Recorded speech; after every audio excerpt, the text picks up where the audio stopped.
کچھ اعمال ایسے ہیں کہ ان کا سلسلہ ختم ہی نہیں ہوتا، ان میں سے ایک صدقہ جاریہ ہے، اور ایک حدیث میں اس صدقہ جاریہ کی تفصیل موجود ہے، جیسے کسی نے مسجد بنائی، کسی نے نہر کھدوائی، کسی نے کنواں کھدوا دیا، کسی نے قرآن مجید کو لوگوں تک پہنچا دیا، علم کی نشر و توبیع کی، تو یہ وہ اعمال ہیں جو صدقہ جاریہ کی صورت میں ہیں اور یہ ختم نہیں ہوتے۔ مجھے اور آپ کو صدقہ کی مختلف صورتیں اختیار کرنی چاہیے۔ کھانا کھلانا بھی صدقہ ہے، لباس پہنانا بھی صدقہ ہے، حتیٰ کہ جو کمائی کر کے تم بیوی کے منہ میں رکھتے ہو وہ بھی صدقہ ہے، اپنے بچوں پر جو خرچ کرتے ہو وہ بھی صدقہ ہے، تم نے کھیتی لگائی اور چڑیاں آ کر کے دانے چگ گئیں، اللہ وہ بھی صدقے کے کھاتے میں لکھتا ہے۔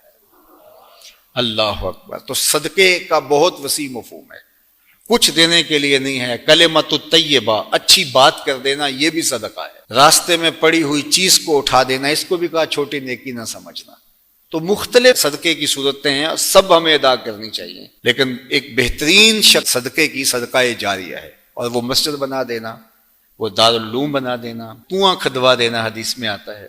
جس طرح وہ آیت کریمہ نازل ہوئی، لن تنالوا البر حتی تنفقوا مما تحبون، تو بیر ہا لے کر کے صحابی اس کا معاملہ لے کر آگے کہ حضور مجھے سب سے زیادہ محبوب یہی کنواں ہے، تو میں یہی اللہ کی راہ میں پیش کرتا ہوں۔ اللہ اکبر۔ دور موجود کے اندر جن علاقوں میں پانی نہیں ہے، آر او پلانٹ وہاں لگا دینا، یہ کنواں کھدوانے کا دور موجود کے اندر ایک منظم طریقہ ہے۔ بلکہ ہمیں نیت کرنی چاہیے، آپ کو بھی کہتا ہوں، اور میں خود بھی اس کی نیت کی ہے، اور انشاءاللہ اللہ نے توفیق دی تو ہوگا بھی، کہ ہر شخص ہم میں سے ارادہ کرے، جس کے پاس مال ہے وہ تو کرے ہی کرے، جس کے پاس مال نہیں ہے وہ بھی کرے، اللہ اسے مال دے گا۔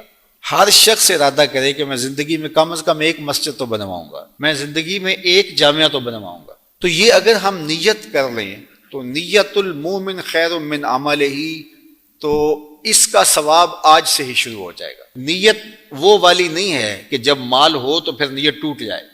کچھ نیتیں ایسی ہوتی ہیں بندہ پہلے نیت کرتا ہے جب مال نہیں ہوتا۔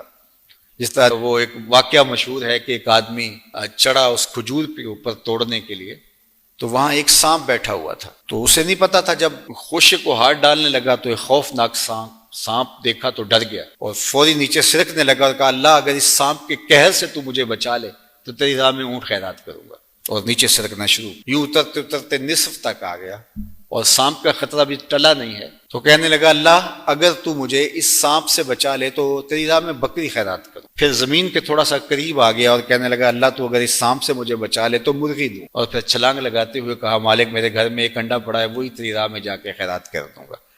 تو اونٹ سے چلا اور معاملہ انڈے تک پہنچا۔ یہ صادق النیہ نہیں ہے۔ اللہ کے محبوب علیہ السلام نے حضرت ابو کبشہ الانماری سے ایک روایت ہے، اس میں فرمایا لوگ چار طرح کے، ان میں سے دوسری قسم کے لوگوں کا ذکر فرمایا، وہ شخص جس کے پاس مال نہیں ہے لیکن اللہ اس کو شعور دیا ہے، فہم دیا ہے، علم دیا ہے۔ آگے لفظ ہے فہو صادق النیہ، لیکن وہ نیت کا بھی سچا ہے۔ وہ کہتا ہے کہ اگر میرے پاس مال ہوتا لعملت بعمل فلان، تو جو مالدار لوگ اللہ کی راہ میں خرچ کر رہے ہیں میں بھی ایسے ہی کرتا، اور وہ ایسے اوپر سے نہیں کہہ رہا جب مال آ جائے تو پھر جائے۔